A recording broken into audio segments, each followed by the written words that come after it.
오늘의 주요 뉴스입니다. 이가 계량 백신의 접종 뒤 이상 사례 신고 비율이 기존 초기 코로나19 백신보다 크게 낮은 것으로 집계됐습니다. 방역 당국은 이가 백신 접종의 이상 신고율은 접종 1000건당 0.3건으로 단가 백신 이상 신고율인 1000건당 3.7건보다 낮다고 밝혔습니다. 정부가 온실가스를 줄이는 기업에 인센티브를 주기로 했습니다. 온실가스를 덜 배출하는 생산시설을 지으면 배출권을 더 부여하고 배출권 거래가 수월하도록 제도를 보완해 참여 동기를 높이기로 했습니다. 피파가 개발해 이번 카타르 월드컵부터 도입된 반자동 오프사이드 판독 기술이 주목받고 있습니다. 경기장 지붕에 설치된 12개의 카메라가 선수의 움직임을 실시간으로 촬영하고 판독 시스템이 선수의 관절 포인트 29개를 초당 50회 빈도로 분석합니다. 차량 번호 인식 기술이 내장되지 않은 일반 방범용 카메라로도 수배 차량의 번호를 포착할 수 있는 인공지능 기술이 도입됐습니다.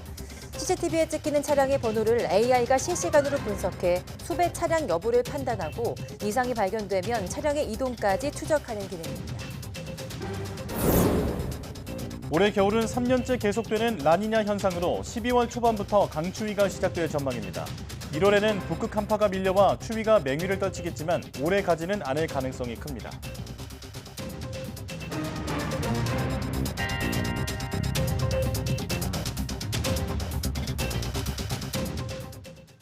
여러분 안녕하십니까? 사이언스 투데이 시작합니다.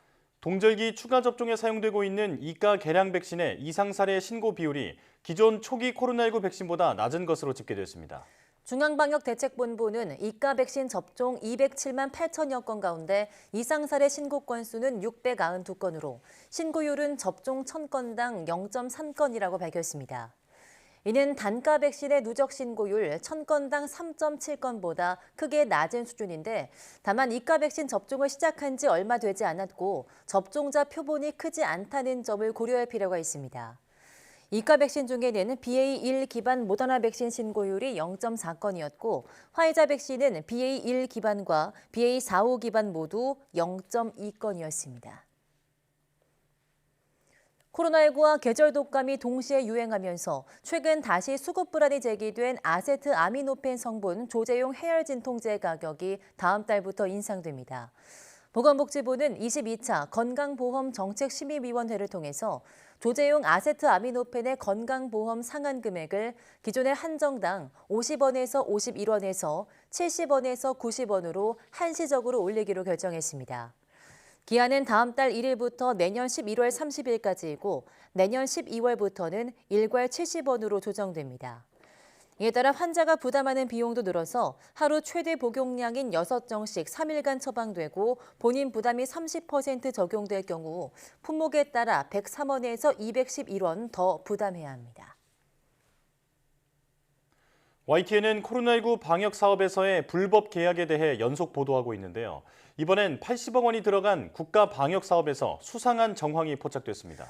사업을 주도한 한국관광협회가 수의 계약을 맺기 위해서 같은 사업을 여러 개로 쪼개는가 하면 실적이 부족한 업체와도 계약한 겁니다. 김철희 기자가 단독 보도합니다. 회장 가족회사에 수천만 원짜리 방역 사업 일감을 준 것으로 드러났던 한국관광협회 중앙회. 이번에는 80억 원의 국고가 투입된 유원시설업 방역 지원 사업 과정에서 수십 건의 수의 계약을 맺은 것이 확인됐습니다. 유원시설업에는 리조트와 놀이공원, 워터파크 등이 포함되는데 코로나 위기 때 유독 큰 피해를 겪었습니다. YTN이 확보한 자료를 보면 중앙회는 유원시설에 방역 물품을 지원하겠다면서 전체 물품 계약의 60% 정도에 해당하는 45건을 수의 계약으로 체결했습니다. 현행법은 계약 추정 가격이 2천만 원 이하인 경우 등 예외적인 상황에서만 수의 계약을 허용하고 있습니다. 중앙회는 이 조항에 맞추기 위해 같은 사업을 여러 번 쪼개 계약금을 낮추는 식으로 수의 계약을 반복했습니다. 이런 쪼개기 수의 계약은 정상적인 경쟁을 막는다는 점에서 위법이라는 지적이 꾸준히 제기됐습니다. 중앙회는 정해진 시간을 맞추기 위해 수의 계약을 할 수밖에 없었고 나라 장터에서도 문제없다는 답변을 받았다고 해명합니다. 기본적으로 이제 경쟁을 다 하고 싶었는데 이게 2회 유찰을 하다 보니까 그냥 2, 3주가 훅 날아가더라고요.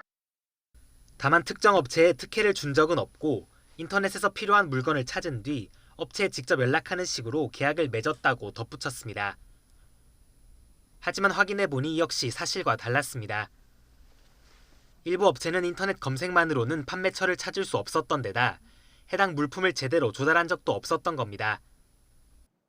이게 공개적인 쇼핑몰이 아니라서 키트는 지금 쇼핑몰에서 판매 안 하고 있고요. 그때에만 판매했었어요. 거기 유원시설에서.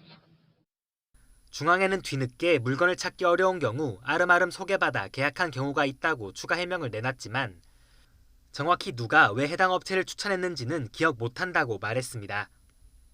쪼개기 수의 계약에 수상한 정황까지 드러난 만큼 전체 계약에 대한 명확한 조사가 필요하다는 지적이 나옵니다. 수상한 정황이 드러난 만큼 한국관광협회 중앙회가 각 업체와 어떻게 계약을 맺은 것인지 전체에 대한 명확한 조사가 필요해 보입니다.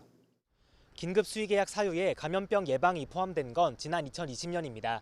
이후 방역을 핑계로 수의 계약을 남발하는 사례가 계속 드러나고 있는 만큼 법과 제도를 손봐야 한다는 목소리가 커지고 있습니다. YTN 김철입니다. 이번 카타르 월드컵에선 마스크도 거리 두기도 없이 축구를 즐기는 관중들의 모습이 연일 전파를 타고 있죠.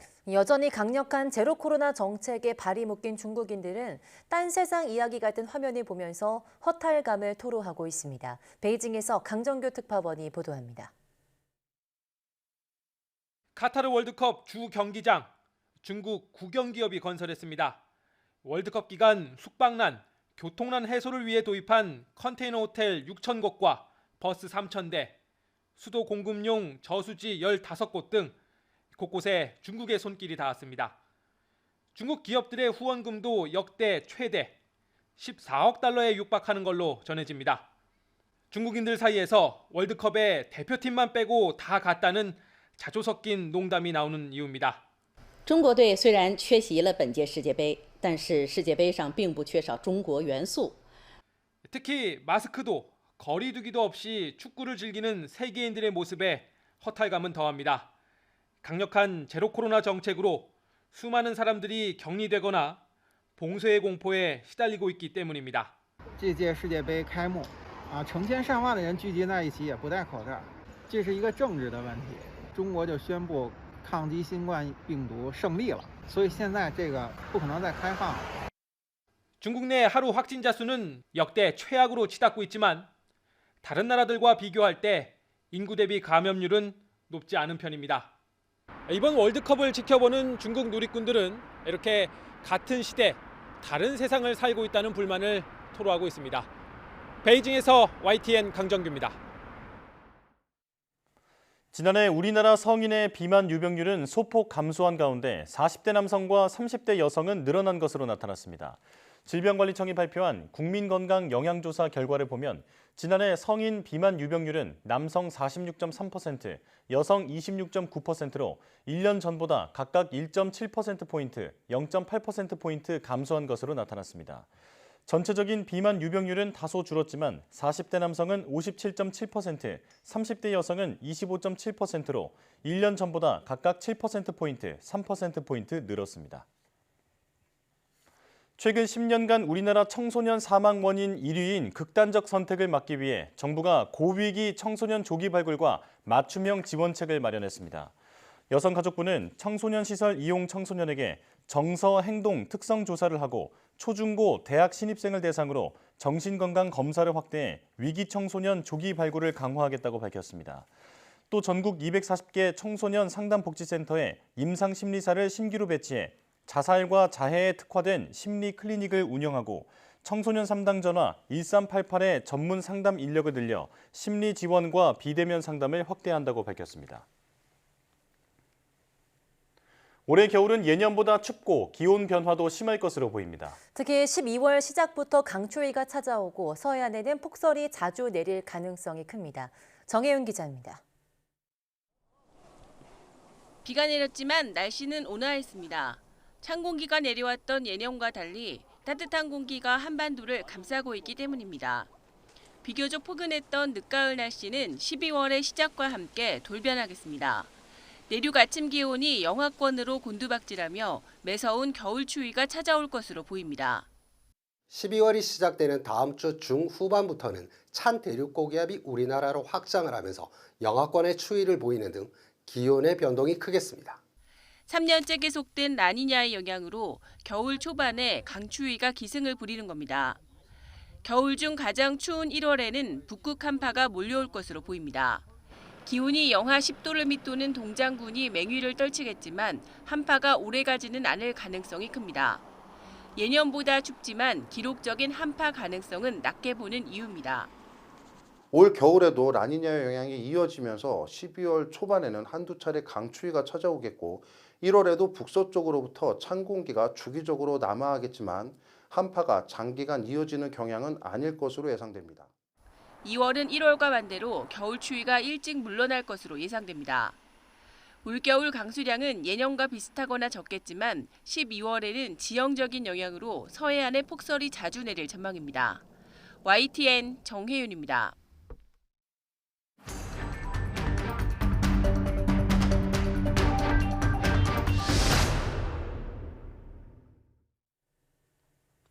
정부가 개량 백신 접종을 적극적으로 권고하고 있습니다. 현재 국내에서는 3개의 개량 백신이 사용 중인데요. 어떤 백신을 언제 맞는 게 좋은지 엄종식 가천대 의대 교수 전화로 연결해서 자세한 내용 알아보겠습니다. 안녕하세요. 네, 안녕하십니까. 네, 안녕하십니까. 전국의 코로나19 주간 위험도가 4주 연속 중간 단계를 유지하고 있는데 이르면 이번 주에 정점에 다다를 수도 있다는 전망도 나왔습니다. 현재 코로나19 상황 어떻게 보고 계십니까?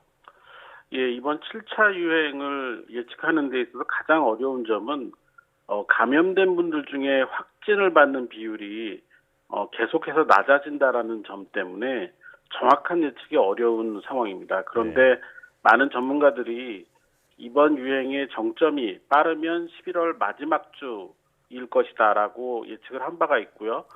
이런 측면에서는 지금이 정점일 가능성도 있습니다. 그런데 정확하게 판단을 하려면 결국 현재로서는 중증 환자가 어떻게 발생하는가를 보면서 1, 2주 전에 상황을 다시 이 판단을 해서 유행의 이 추이를 확인하는 그런 방법이 가장 좋다고 보고 있어서 만약에 이번 주 다음 주를 지나면서 중환자의 숫자가들이 줄어든다면은 정점을 지나가고 있는 것이라고 봐도 괜찮을 것 같고 만약에 중환자가 계속해서 늘어난다면 아직 정점을 맞지 않았다 이렇게 판단할 수도 있을 것 같습니다. 네, 보건당국이 코로나19 확산에 막기 위해서 개량 백신 접종을 적극적으로 권고하고 있는 상황인데요. 이 추가 접종 권고 간격이 4개월에서 3개월로 줄어들었습니다. 접종 간격이 이렇게 줄어든 것이 예방 효과에도 영향을 크게 미칠까요? 아무래도 70대, 80대의 그 고령층은 이 백신 접종을 먼저 했던지 아니면 실제로 감염이 됐던지 간에 3개월에서 4개월이 지나면서 현저히 항체가 줄어들기 시작을 합니다. 그렇기 때문에 3개월로 단축을 해서 접종을 하는 것 자체가 지금처럼 유행의 정점이 얼마 앞두지 않았거나 유행의 정점을 지나는 상황에서는 조금 더 고위험군을 보호하는데 유리할 것으로 예측을 하고 있고 이 과정에서 좀 빠르게 접종을 하는 것 자체가 중환자를 줄이는 효과가 분명히 있을 것이라고 예측이 되고 있습니다. 네. 자, 정부가 다음 달 17일부터는 기존 단가 백신 접종을 모두 중단하고 개량 백신 접종에 집중하기로 했습니다. 현 시점에서 단가 백신 접종이 큰 의미가 없다라는 뜻일까요? 일단은 개량 백신이 조금 더 그 감염 예방 효과와 중증 예방 효과가 있고 이상 반응도 적은 것으로 나타났기 때문에 도입된 개량 백신 중심으로 접종을 빠르게 진행하는 것이 훨씬 유리하다고 생각을 하고 있습니다. 그렇지만 그 단가 백신의 경우에 지금 접종을 하고 있는 개량 백신이 mRNA 형태의 백신인데 이 mRNA 형태의 백신의 이상 반응을 경험했던 분들 중에 재접종이 어렵거나 또는 재접종에 부정적인 생각을 갖고 있는 분들에 대해서는 기존 백신 중에 이제 단백질 재조합 백신처럼 다른 형태로 만들어진 백신을 추가 접종함으로써 중증 발생 예방 효과를 줄여주는 그런 그 효과를 거둘 수가 있기 때문에 이런 부분에서의 그 활용이 가능하다고 생각을 합니다. 그러니까 효과가 더 좋은 백신을 쓰겠다라는 건데 그런데 이렇게 되면 단가 백신을 대량으로 재고를 버린다든지 이런 일이 벌어지지 않을까요? 예, 사실 지금 이제 단가 백신의 재고가 많이 남은 것이 사실입니다. 그런데 우리가 이렇게 단가 백신이 많이 남게 된 그 가장 중요한 요인은 지난 3, 4차 접종 당시에 접종률이 떨어지면서 이 예상보다는 그 많은 그 단가 백신이 남은 것이 지금 그 재고가 많이 남게 된 원인인데요. 네. 이렇게 팬데믹처럼 불확실성을 가진 그 감염병 대응에서 백신을 확보하고 운영하는 측면에서 이런 재고가 많이 남는 이런 상황들을 기회비용이라고 보고 이 부분은 우리가 받아들여야 되는, 감수해야 되는 그런 영역이라고 생각을 하고 있습니다. 예. 네, 그러니까 정부도 지금 이가 백신 접종에 주력하고 있는 상황인데요. 국내에서 접종 가능한 이가 백신이 현재까지 모두 3종류입니다. 이 가운데 어떤 백신을 언제 접종하는 것이 좋은지 고민하는 분들 굉장히 많으신데요. 교수님의 의견은 어떠십니까? 예, 이 3가지 백신이 실제로 어느 것이 더 중증 환자를 예방하고 사망률을 감소시키는지에 대해서 직접 비교한 자료는 아직까지는 없습니다. 그렇지만 이 3가지 백신이 위중증 환자 발생률이나 사망률을 줄이는 데는 비슷한 효과가 있을 것이라고 추정을 할 수가 있겠고요. 네. 여기에 지금 현재 우리나라에서 유행하고 있는 7차 유행의 대부분을 90% 가까이를 BA.5라고 하는 오미크론 변이 바이러스가 유행을 주도하고 있다는 점을 고려를 하면 BA.4, 5가 들어있는 이가 백신을 고위험군일수록 접종을 해서 감염 예방 효과까지 같이 노리는 것이 좀 더 현실적이고 효과적일 거라고 판단을 하고 있습니다. 네. 자, 그런데 이상 반응을 걱정하는 분들도 많이 계신데요. 중대본은 이가 백신의 이상 사례 신고율이 1000건당 0.3건으로 단가 백신의 3.7건보다 훨씬 낮다고 밝혔습니다. 이가 백신이 상대적으로 더 안전하다고 볼 수 있는 건가요? 아무래도 이제 백신을 개발하고 또 공급을 해서 새로 만드는 그런 과정에서 이상 반응을 줄이기 위한 여러 가지 노력들을 하게 됩니다. 그렇기 네. 때문에 최근에 개발된 백신일수록 이상 반응이 줄어들 가능성이 높고 또 하나는 지금 우리가 접종에 주력하고 있는 분들이 대부분 60대 이상의 고령층입니다. 이 60대 이상의 고령층은 이전에 기존 백신에서도 젊은 연령층에 비해서 이상 반응 발생이 적은 것으로 알려졌었기 때문에 이가 백신의 상대적 안전성 그리고 접종 연령층에서의 이상 반응 발생 비율이 낮은 점을 고려를 하면 너무 걱정을 하실 필요가 없다고 생각을 합니다. 예. 네, 고강도 방역 정책으로 논란이 되고 있는 중국 이야기도 해봐야 될 것 같은데요. 중국의 코로나19 신규 감염자가 역대 최고치를 또 기록했습니다. 강력한 제로 코로나 정책을 쓰고 있는데도 이렇게 확진자가 급증하는 이유가 뭐라고 봐야 될까요? 2가지 측면이 있는데요. 하나는 이제 그동안 중국에서 유행이 강력하게 억제가 되는 과정에서 실제 감염이 되거나 또는 충분한 백신 접종을 통해서 면역이 유지되는 그런 인구 집단이 현저히 적은 것으로 추정을 하고 있고요. 네. 또 하나는 지난 시진핑 주석이 3년임에 이제 성공을 하면서 이후에 중국 내에서도 이동이나 사람들의 접촉이 점차 증가하고 있는 이 2가지 이유가 확진자가 급증하는 직접적인 이유라고 생각을 합니다. 네. 면역력이 딱히 없는 상태라서 이렇게 확진자가 많이 증가하고 있다라고 정리할 수 있겠습니다. 자, 우리도 백신 접종과 함께 생활 방역 수칙을 예전처럼 잘 지켜야겠습니다. 가천대 의대 엄중식 교수와 함께했습니다. 고맙습니다. 감사합니다.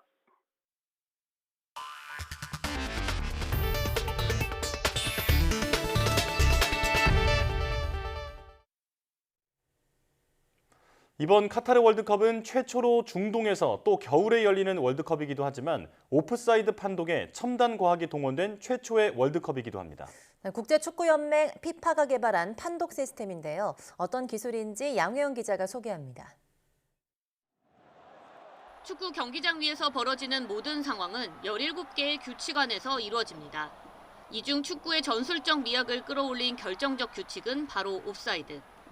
하지만 찰나의 순간에 발생하는 반칙이기 때문에 그동안 논란이 끊이질 않았습니다.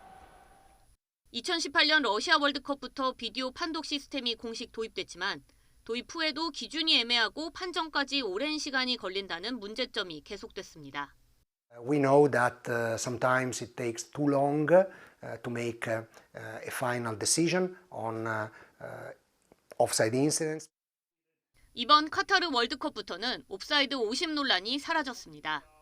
국제축구연맹 피파가 미국 MIT, 스위스 취리 공대와 함께 3년 가까이 개발한 반자동 옵사이드 판독 기술 덕분입니다. 이 기술의 핵심은 크게 3가지. 우선 경기장 지붕 아래 12개의 카메라가 공과 선수들의 움직임을 실시간으로 파악하는 트래킹 기술이 적용됐습니다. 찍힌 영상은 실시간으로 새 판독 시스템을 거치게 되는데 각 선수의 몸 29개 관절 포인트를 인식해 초당 50회의 빈도로 분석합니다. 이를 통해 선수의 신체 일부가 옵사이드 라인을 벗어나면 곧바로 비디오 판독실로 신호가 전송됩니다. 공인구에도 비밀은 숨어 있습니다. 공인구 알릴라 안에 장착된 관성 측정 센서는 500분의 1초 단위로 선수가 공을 차는 순간을 정확하게 인식합니다. With the technology itself drawing the offside line.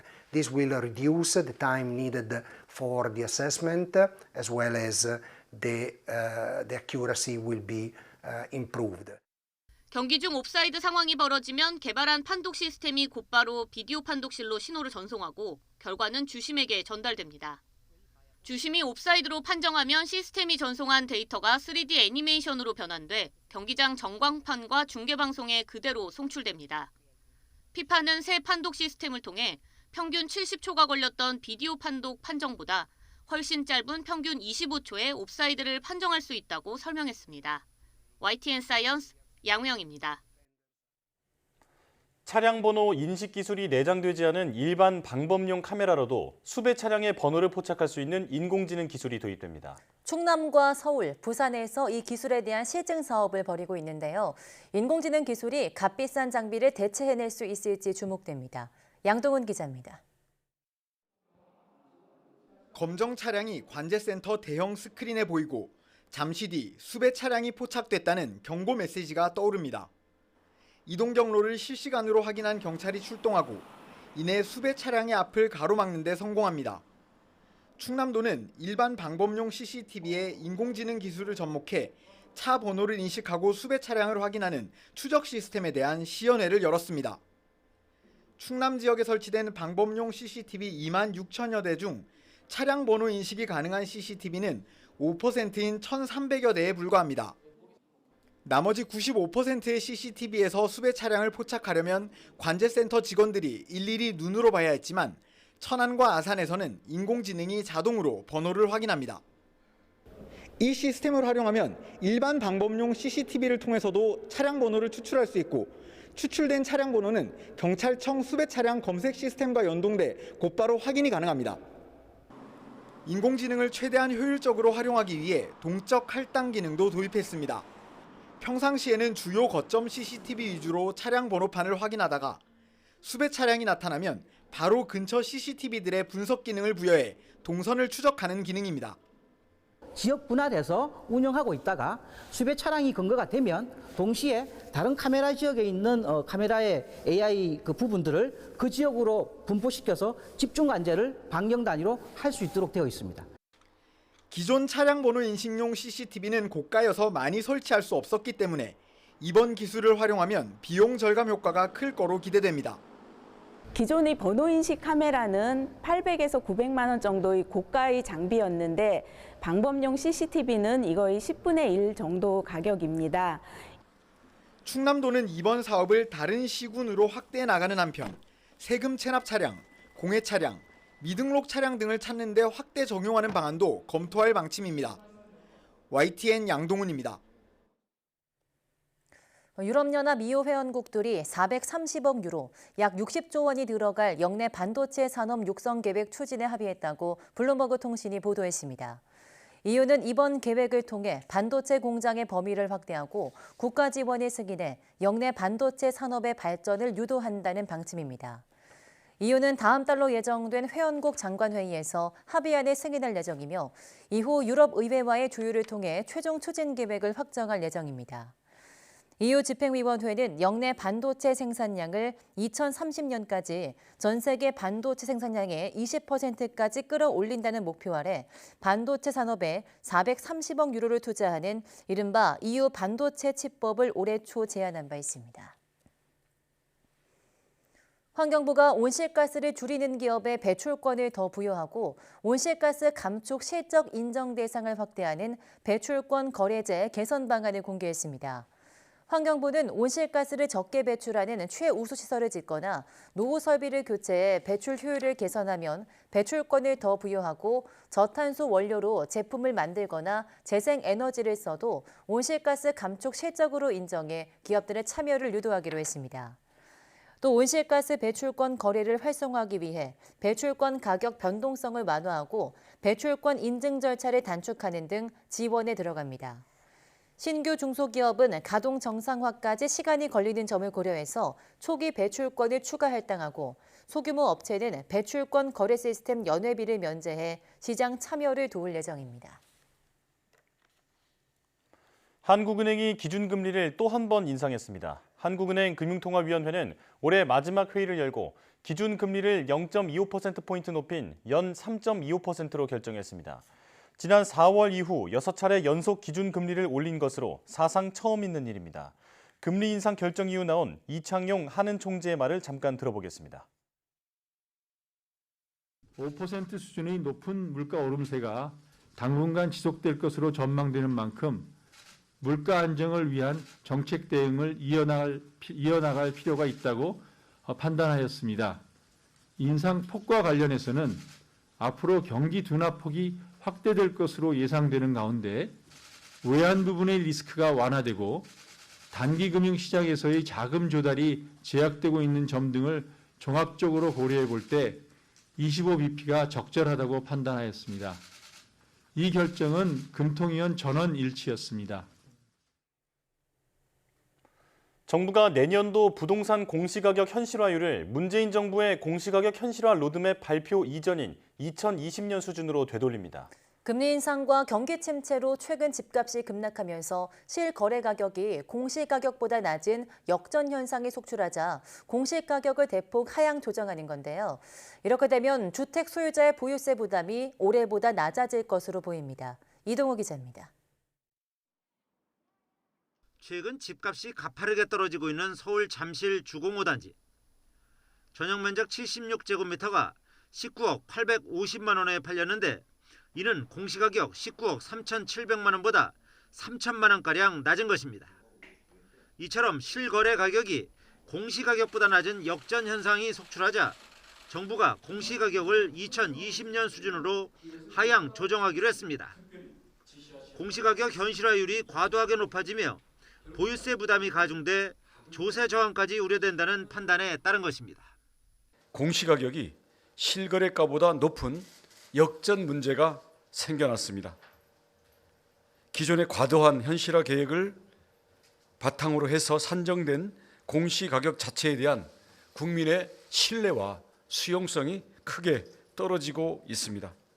이에 따라 아파트는 69%, 단독주택은 53.6%, 토지는 65.5%로 모두 기존 계획보다 공시가격 현실화율을 대폭 낮춥니다. 특히 공동주택의 경우 9억 원 이상 주택에서 현실화율이 더 크게 하향 조정되면서 수혜를 입을 것으로 보입니다.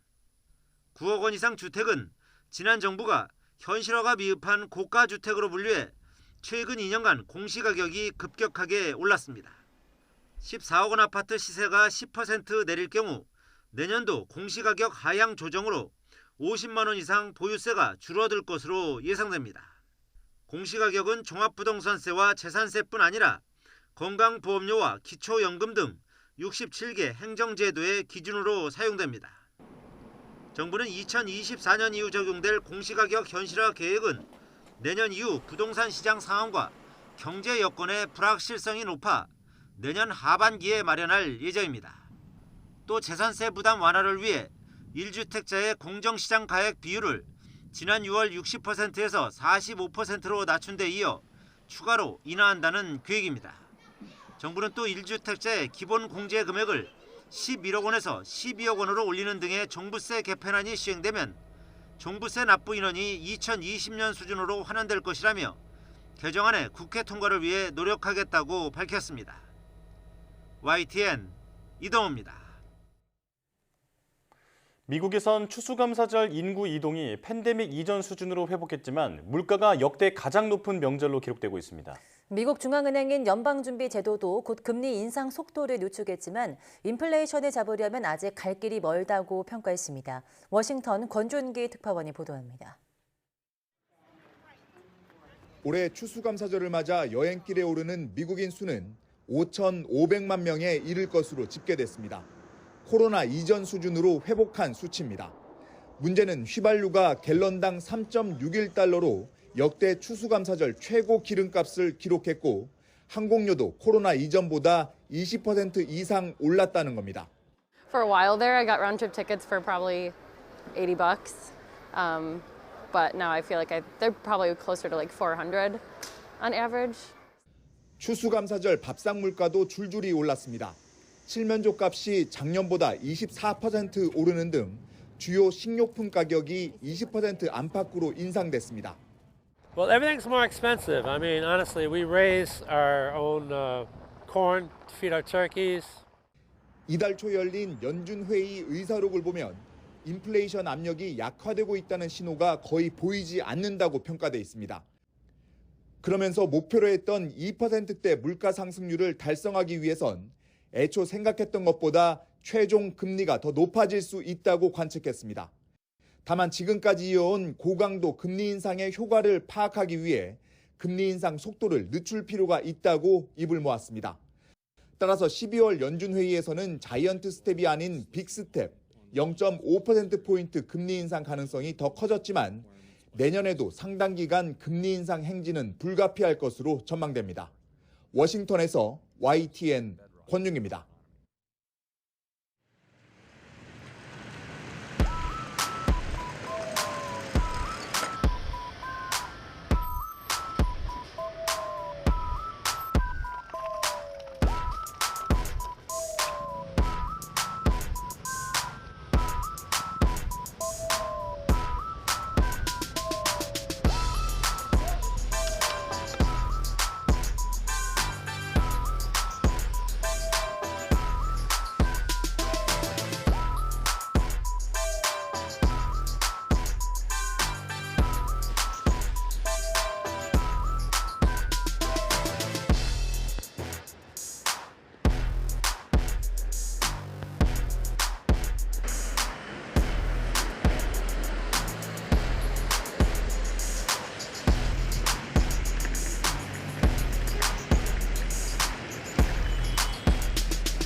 Je pense que c'est une mauvaise décision parce que y en a plein qui s'en servent.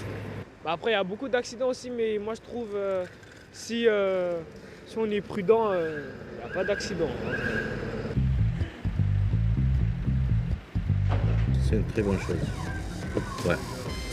C'est une catastrophe à Paris. Voilà, ils nous ont empoisonné la vie.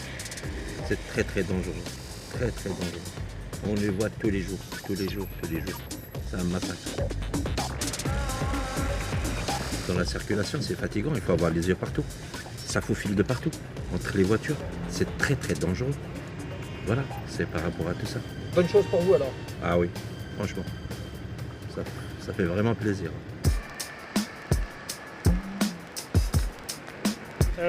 Je trouve que c'est bien que chacun puisse se déplacer avec le moyen qu'il aura choisi. S'agissant de la manière d'utiliser les différents véhicules à Paris, que ce soit une voiture, une trottinette, un vélo, je pense que la solution serait simplement de faire respecter le code de la route. Et je suis pas choqué, je me suis pris un PV la semaine dernière parce que je n'ai pas respecté, je roulais sur un trottoir, je trouve que c'est normal.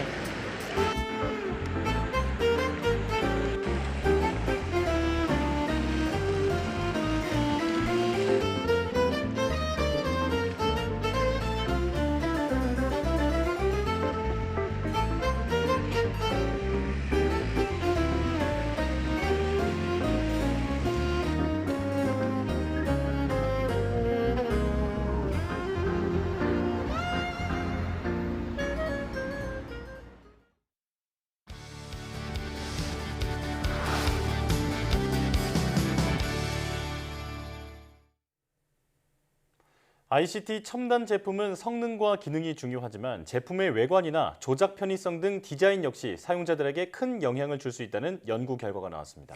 오늘 과학의 달인에서는 기능만큼이나 중요한 디자인의 가치에 대해 이야기 나눠보겠습니다. 울산과학기술원 디자인학과 김차중 교수 나오셨습니다. 어서 오세요. 반갑습니다. 네, 나와주셔서 고맙습니다.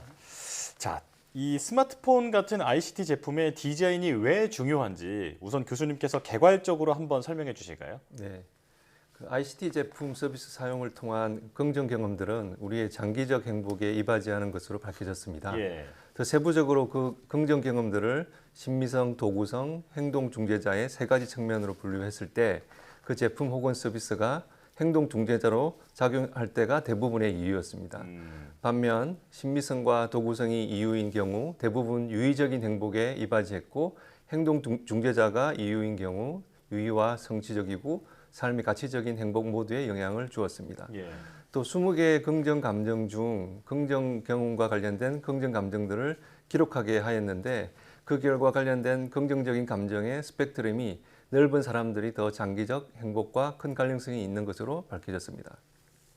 다시 말해서 제품 서비스 사용에서 다양한 긍정 감정들을 경험하는 것이 장기적인 행복에 크게 이바지한다고 말할 수 있습니다. 네. 이는 제품 서비스 기획이나 개발할 때 하나의 좋은 감정을 경험하는 것보다는 다양한 긍정 감정을 경험토록 하는 것이 중요하다는 것입니다.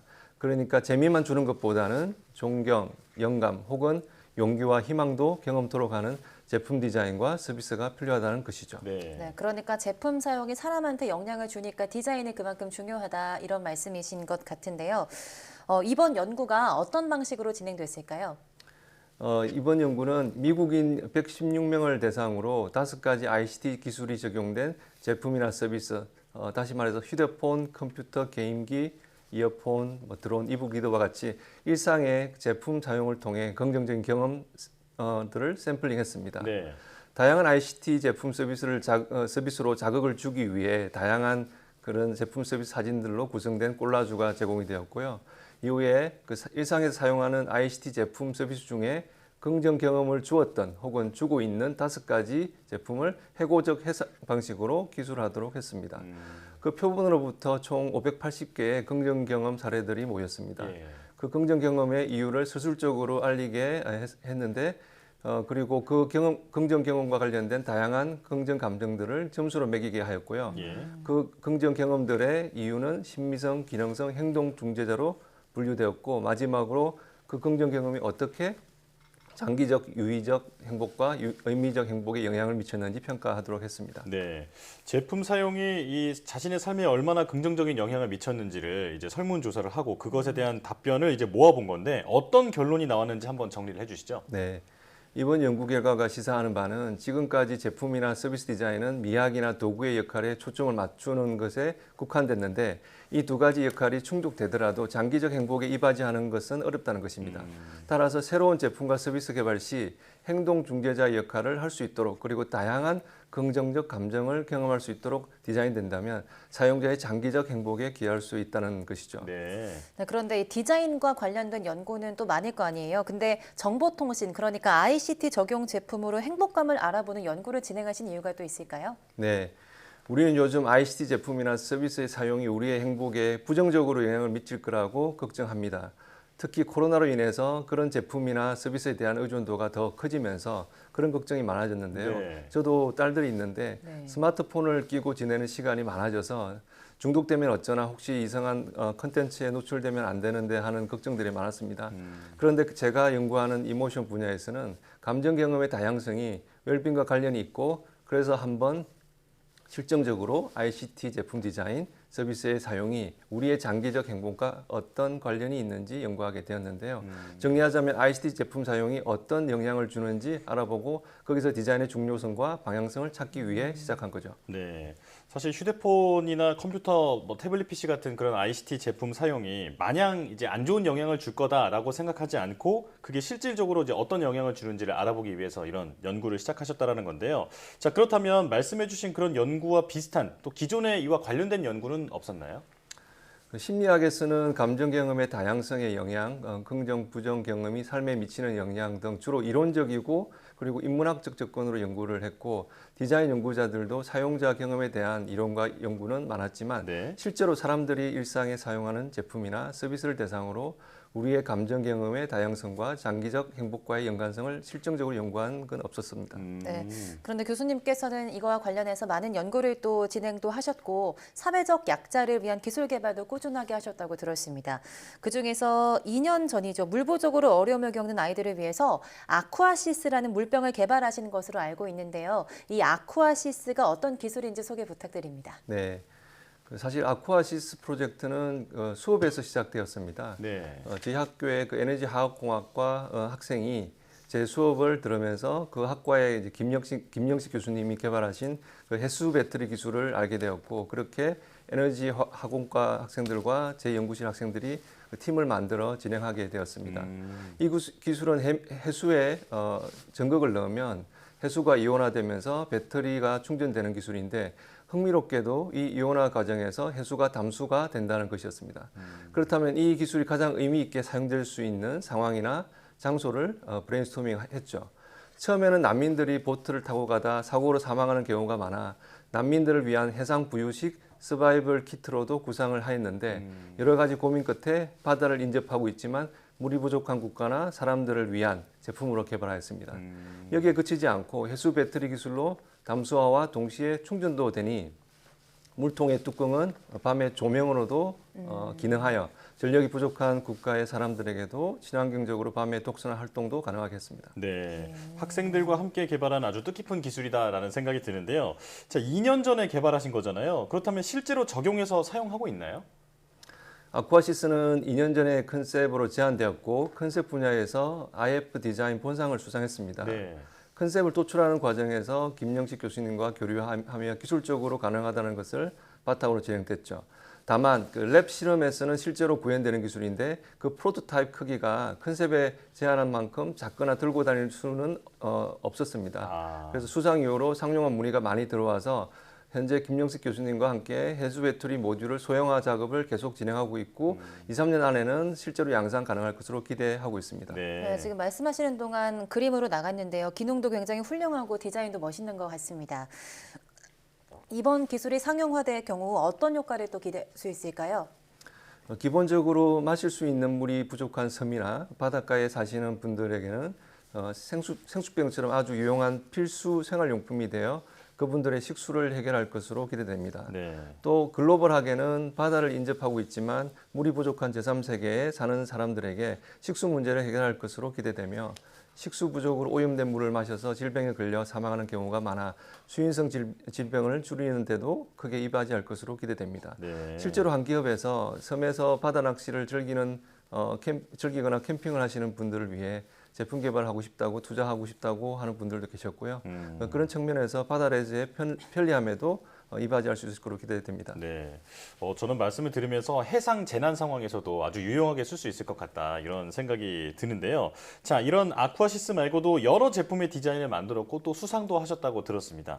이 중에서 실제로 상용화까지 진행된 사례가 있을까요? 네, 저희 경우에는 그 사용자를 포함한 제품 디자인에 관계되는 디자이너, 마케팅 전문가 등의 니즈뿐만 아니라 바라는 부분들을 알아내어서 그것들을 제품이나 서비스 혹은 서비스 시스템의 컨셉으로 제안하고 클라이언트들의 의지 때문에 그중 일부는 상용화까지 진행됩니다. 예를 들어 디자인 에이전시와 함께 진행했던 아이몬이라는 아동용 링거대를 카트처럼 만들었고 시제품까지 현재 나와 있습니다. 다만 의료 보조기기의 특성상 여러 인정을 거쳐야 하는 이유로 현재까지 아직 상용화는 못 되고 있습니다. 그리고 닥트픽이라고 하는 제품인데 그 워터픽을 사용할 때 물이 줄줄 흐르는 그 단점을 극복한 제3세대 구강 청결 제품으로 마우스피스를 물고 있으면 진공 펌프가 이 사이사이의 불순물을 제거해주는 원리입니다. 양치질이 서툰 아동이나 양치질을 제대로 하지 않으면 지병으로 인해 어려움을 겪는 노인들을 위해 만든 제품입니다. 마우스피스와 진공 펌핑 기술은 치과 의사이신 그 클라이언트가 기술을 개발하였지만 아동이나 노인들의 심미성과 사용성을 위해 전체 디자인을 의뢰받았습니다. 본 프로젝트에서도 가정용으로 어떻게 소형화하느냐가 제일 중요한 이슈였고 작지만 심미적이고 사용하기 편한 디자인을 완성했고 실제로 양산되어 판매까지 이루어지고 있는 제품입니다. 네. 그렇다면 이제 앞으로 교수님이 이루고 싶으신 목표가 있다면 어떤 게 있을까요? 디자인은 궁극적으로 우리 사회가 경험하게 되는 여러 문제의 해결책을 제품, 서비스 혹은 시스템으로 제시한다고 생각합니다. 이를 위해서는 기술에 대한 이해도 중요하지만 사용자에 대한 이해가 무엇보다 중요합니다. 그 사용자가 우리 인류만을 의미하는 것이 아니라 우리와 함께 공존하는 반려동물부터 생물들 그리고 자연의 모든 것들까지 포함합니다. 따라서 저의 디자인이 인류와 공존하는 살아있는 모든 것들과의 지속 가능한 공존과 웰빙 추구에 도움을 주었으면 합니다. 이는 작게는 소외되고 고려되지 않았던 사용자로서의 존재를 찾아내고 그 존재들을 이해하고 그 존재들을 위해 무엇인가를 만드는 것입니다.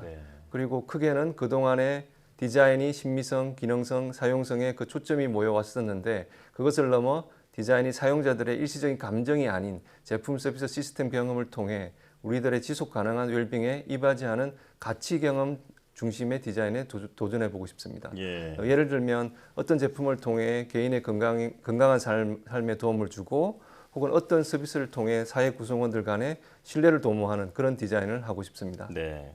자, 오늘 디자인이 단순한 심미적 요인이 아니라 제품의 성능과 소비자 만족까지 극대화하는 핵심 요인이라는 점을 알게 된 시간이었습니다. 자, 과학의 달인 울산과학기술원 디자인학과 김채준 교수와 함께했습니다. 고맙습니다. 감사합니다.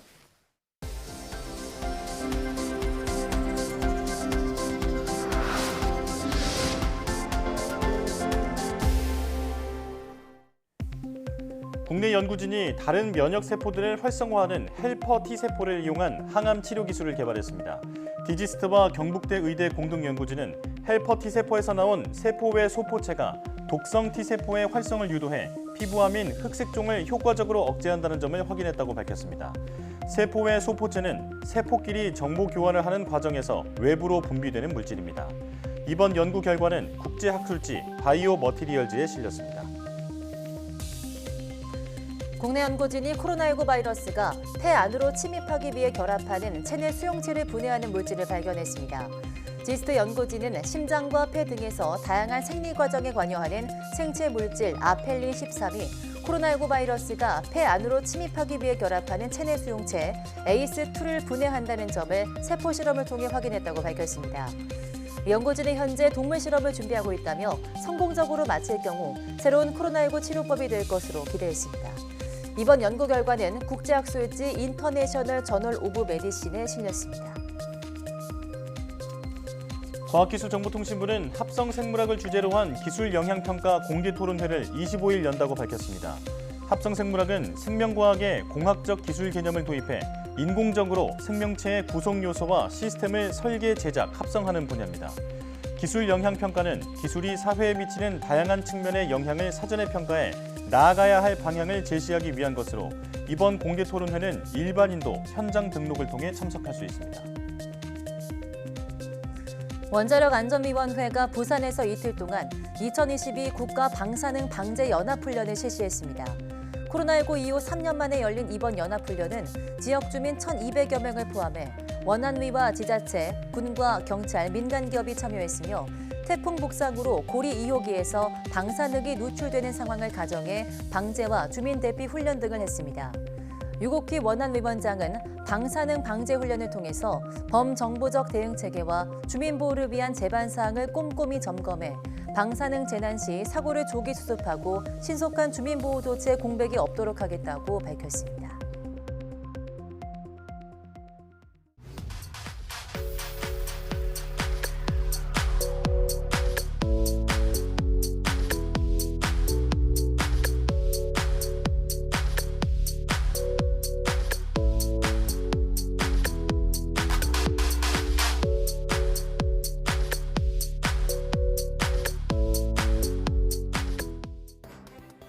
임진왜란 때 선조 임금을 수행하며 왜군을 물리치는 데 큰 역할을 했던 서해 류성룡 선생이 사용한 것으로 보이는 달력이 국내로 들어왔습니다.